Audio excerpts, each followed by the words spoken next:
सहराई काफिले में एक बूढ़ा पानी बांटने वाला था। लोग उसे हाजी सलीम कहते थे। उसके पास ऊंट पर लटके बस चंद मशखीजे होते और काफिला उसी पर भरोसा करता था। एक सफर में पानी बहुत कम रह गया। दो जवानों ने खुफिया तौर पर कहा, जब आखिरी मशखीजा खुलेगा हम पहले दौड़कर ज्यादा पानी भर लेंगे, बाकियों को जो मिले मिले। जब काफिला थकन से रुका, हाजी सलीम ने आखिरी मशखीजा उतारा।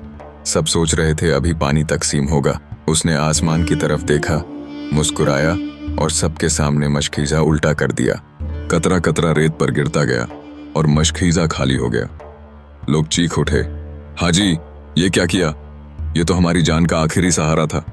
हाजी सलीम ने सिर्फ इतना कहा, जिस पानी के साथ दिल में खुदगर्जी छुप जाए वो प्यास नहीं बुझाता, सिर्फ शक बढ़ाता है। मैंने मशखीजा नहीं, तुम्हारी आजमाइश जमीन पर उंडेली है। अब जो पानी आएगा वो सबके हिस्से का होगा, किसी के दिल पर बोझ नहीं होगा। कुछ ही देर में आसमान पर घने बादल छा गए। जोर की बारिश होने लगी। रेतले टीलों के बीच छोटे छोटे तालाब बन गए।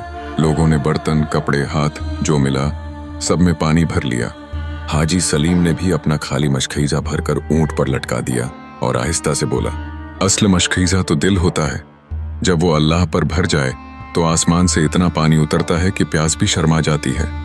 कहानी पसंद आई तो like, subscribe, share and comment जरूर करें।